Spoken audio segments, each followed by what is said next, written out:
Good morning. Nicholas G. here from sunny St. George, Utah in the U.S. Got my coffee.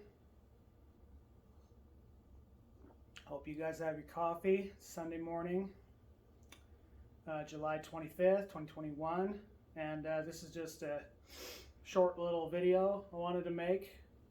I wanted to extend my sincerest gratitude to people like Glenn Fricker, Ola Englund, Adam Steele, Kenny Joya, Tone Wars. I don't know your name, but you did a great video on the Angle Savage 120 Mark II. Helped me dial it in. So thank you. Thank you to all who have helped me personally on my journey and many others on how Glenn Fricker adequately put how to not completely suck at home recording. I love your guys' content. It's so funny, and we all know haters are gonna hate, jealous haters, and you guys, whether the feedback's good or bad, you guys just take it in stride, and I love that. It's hugely inspirational, so thank you. Again, my name is Nicholas Goff, and I'm 29 years old. I've been playing guitar and bass since I was about 12 or 13. And really started getting into it 13, 14, started, getting together with my buddies, forming a band, of which I mostly played bass. Throughout the years, playing in different bands, recording in a few different studios, most notably in Las Vegas at Hit Track Studios with Tom Prom. So thank you for that experience, Tom. But around the time I was 13, 14, my mother invested in my talent with guitar. And she got me this crate, little 120 watt solid state amp, and it's been a great little amp. Had it a long time, and I've had to replace some cables along the way, just wear and tear, the foot switch cables, power cable. I had the input jack replaced just to keep it working and keep it sounding good. And the Yamaha, the bass cabinet. It's kind of a vintage cabinet that was actually given to me by some nice Hawaiian folks who used to live down the street from us when we lived up north, and that was just a really nice gift. So this is what I started out playing bass in my early days, and just been taking good care of those types of things along the way. I'll set the coffee over yonder. And also, along with the crate, my mother also invested at the same time when I was 13 or 14, the red Jackson there in the middle. It originally had EMG HZ pickups, the passive pickups, which were fine, did just fine for a beginner. But eventually we wound up putting some Seymour Duncan pickups in it. They're still passive, but they're high output. The Nazgul in the bridge, Sentient in the neck, and that is a much more full-bodied tone we got out of the red Jackson, so I've had that one a long time. The Dean Vendetta 7-string, not as long. It's just it's got a matching set of Seymour Duncan Black Winters in it, which sound pretty good. That one I just mess around with different tunings and have fun with. I don't play it much. But my main guitars are my Schecter. That one is a Schecter Damien. Oh, excuse me. 6-string. That one recently had a lot of work done to it. Notably and also honorably mention our guitar tech when I was in one of my more serious bands a few years back. We met a man by the name of Jack Larson, and he lives in Cedar City, Utah, and he is just an amazing talent with guitars and electronics, and he really knows his stuff. He put those Seymour Duncans in both of those guitars, the Jackson and that Dean, and also he has his mark on both of my Schecter guitars as well. You get the reflection off of those pickups. You can see those are Fishman Fluence, modern, with the black nickel finish. And I know there's some ugly tape behind the bridge. That's just to get rid of a little bit of overring, and some foam above the nut. Learned those tricks from Glenn Fricker as well. And both of my Schecter guitars, I have a 7-string in my control room. I'll show you in a minute. They have matching pickups both Fishman Fluence modern, matching electronics. I'd really like to thank the Fishman Fluence line, Ken Susi of Unearth, for his amazing content when he goes live every Wednesday. That's really cool. I like that. I really like how the Fishman Fluence line come with all their own electronics, volume pot, tone pot, and the tone pot's push pull, by the way. I don't have them voiced crazy. I'll just, in both of my Schecter guitars, this red 6-string and the other 7-string with the standard kind of voice 1 pushed in is your high output ceramic attack in the bridge. And typically if I use the pull function for the passive attack, I'll typically switch to the neck pickup with some EQ and reverb for a nice, really nice dynamic clean tone. And both 3-way toggle switches I also had replaced in both my Schecters. They are the high quality Switchcraft 3-way toggles. So those should last me a lifetime. They're working really great. And yeah, that's pretty much a brief history on my experience in bands, studios, and work with guitars. So we'll go ahead, oh yep, there's a little acoustic there too. We'll go ahead back over here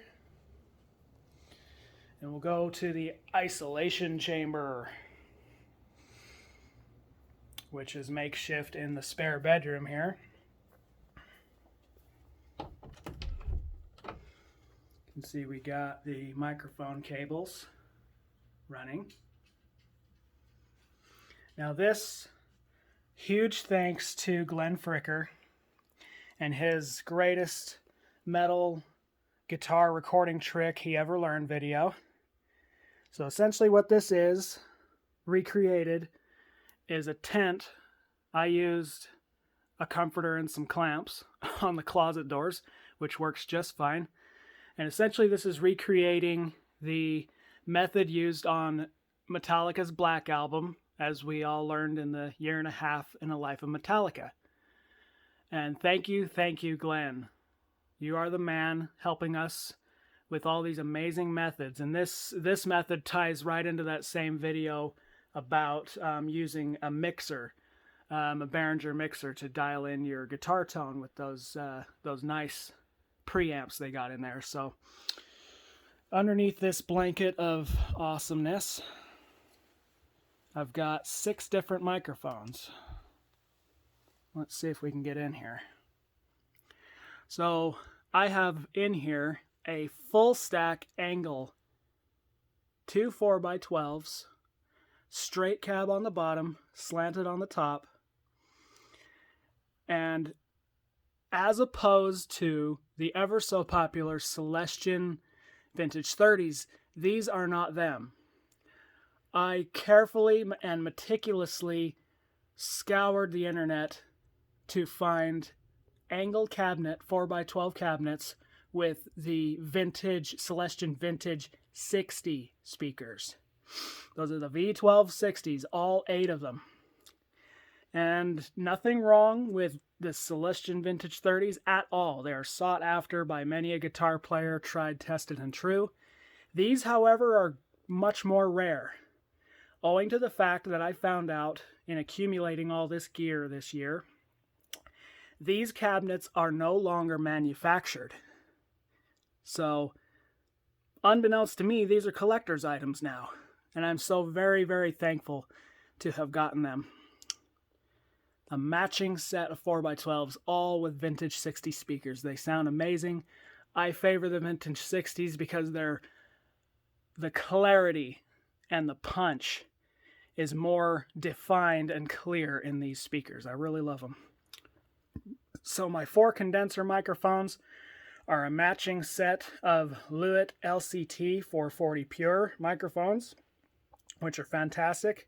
I have one right there on the top cab in the bright position, one down in the bottom on the bottom cab in the dark position, bottom left. And my other 2 condenser microphones are actually, let's see if we can get a better angle here. A little hard to see, but Yeah, you can't really see them. Let's see. I have 2 AKG overheads, kind of distant, and they are to emulate the effect you get from standing in front of that wall of sound. I have those overheads carefully placed, top cab and bottom cab, to simulate as if you were standing in front of that wall of sound. And my 2 condenser microphones up there in the top left, the trusty old SM57 in the dark position to the left of the cone, and down there at the bottom, another trick I learned from that same video, Glenn Fricker. Oh, there goes the blanket. Come on, work with me here. In the bright position on the cone, right, almost dead center, just millimeters to the left, is actually a kick mic. That is a Lewitt the DTP 340 Rex is what that is. I learned that from that same video with Glenn Fricker, and it actually works pretty well. I'm happy with the tone I get out of it to mic a cabinet. So that's all my craziness in here. Let's go ahead and fix that blanket back up the way it was to trap the sound in there as best as we can.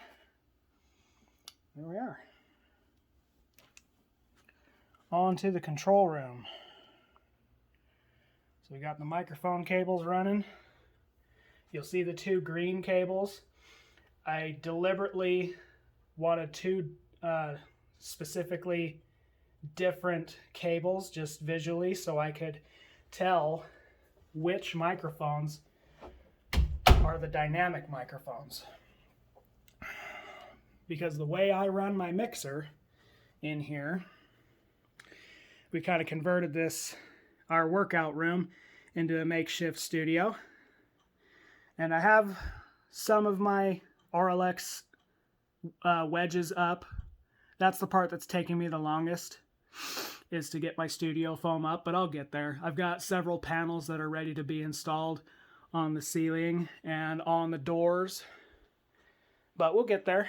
I've got a couple of bass traps in the corners, but they're not all up yet, so we'll get there.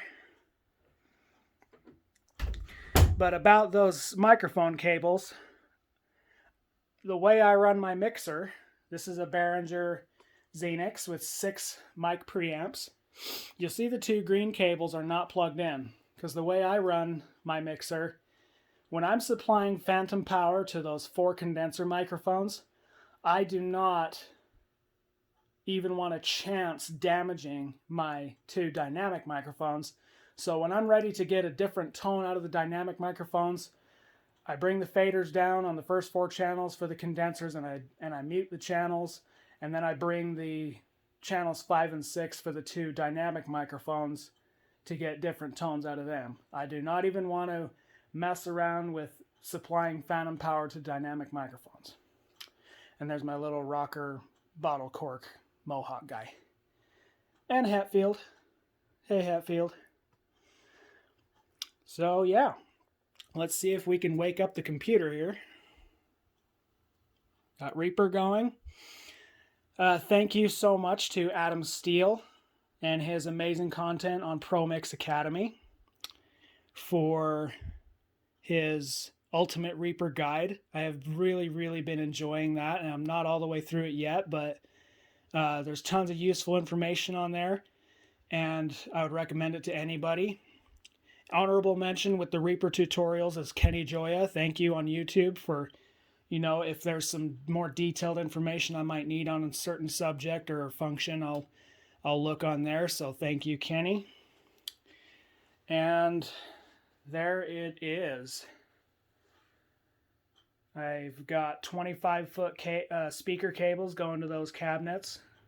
Most of my microphone cables are 25 foot, except for the 2 green cables for the dynamics. They're 20 foot, so I added a couple other 15-foot cables, coiled them up in the other room, so I've got plenty of slack. And thank you to Tone Wars on YouTube. I don't know the guy's name, but he really helped me dial in my Angle Savage 120 Mark II to get some real tone out of it. I did not even realize how much more I could get out of this amplifier. So thank you to Tone Wars. The only thing I have plugged in straight in front of the amplifier is my MXR 10-band EQ, which is not active at the moment. I only use it on clean. I only activate it on clean, or if I'm recording a lead track, sometimes I'll use the EQ on the lead to smooth it out. And the digital reverb MXR, that, however, is in the effects loop, so we'll go back to that. So the only thing I've got straight in front of the amplifier is, right now, my Schecter Diamond Stealth 7-string. This is my pride and joy of guitars right here. Again, Fishman Fluence Modern.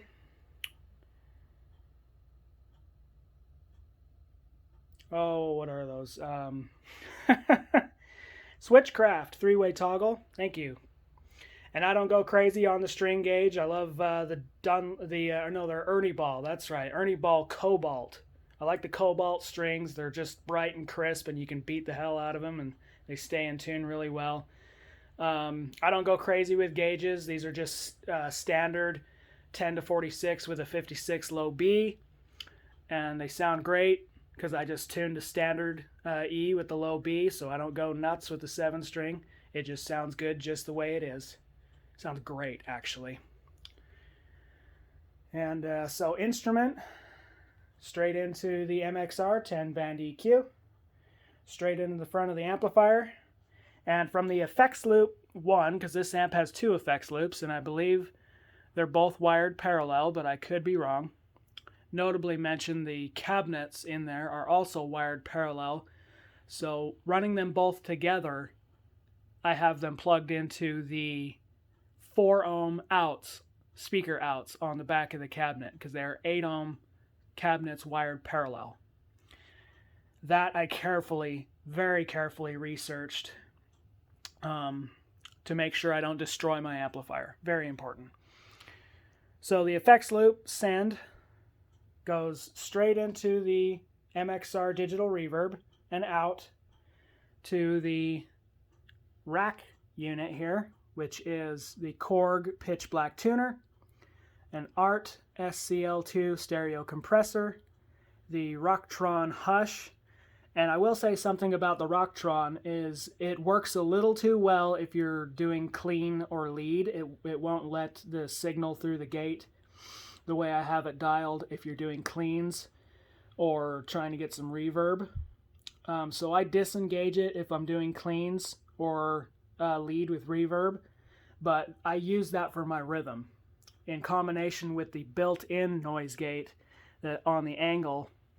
That gets me a super tight rhythm tone. So right now I have the Rocktron engaged for some rhythm. And finally, out of the BBE Sonic Maximizer, that is a 382i with the subwoofer outs, but obviously I'm not using the sub outs. Just for some nice, the Sonic Maximizer for a nice full-bodied tone coming out of there, and back to the return of the amplifier. So let's see how it sounds. Got this right about there. Yeah. Okay. Goody.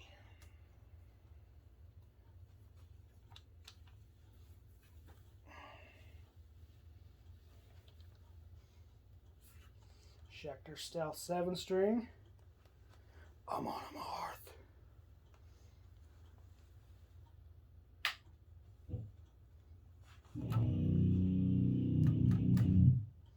Can kind of hear that a little bit isolated in the other room, but let's unmute the microphones.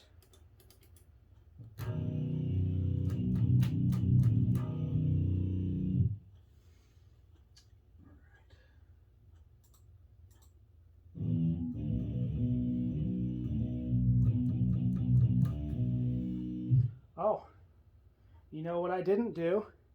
Total rookie here. Let's get some phantom power going to those microphones. That would be a great idea.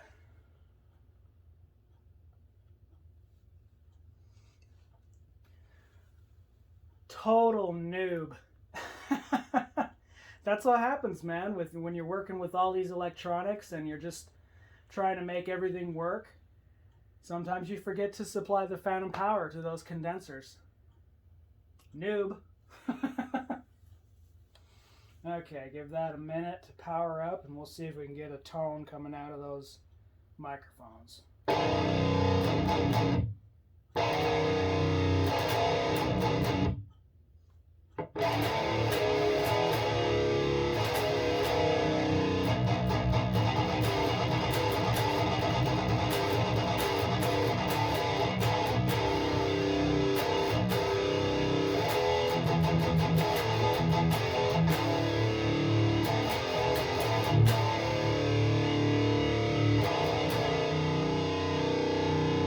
That's a nice blended tone there.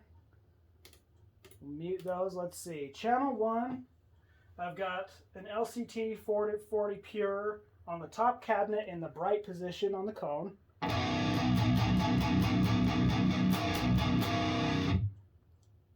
Next channel is the matching LCT 440 Pure from Lewitt on the bottom cab in the dark position.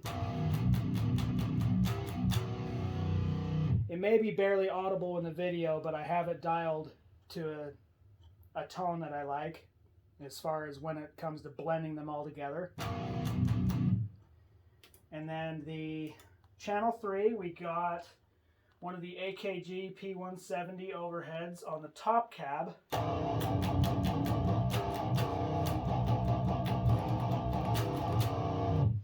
And the same on the bottom cab. And blend them all together and you get this.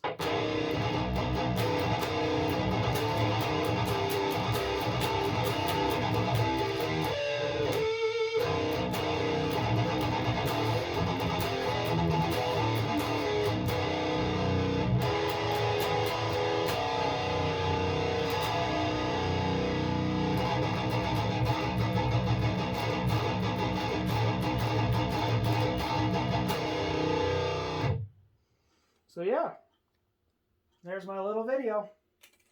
Thank you guys so much for all that you have shared with the world and continue to do just that.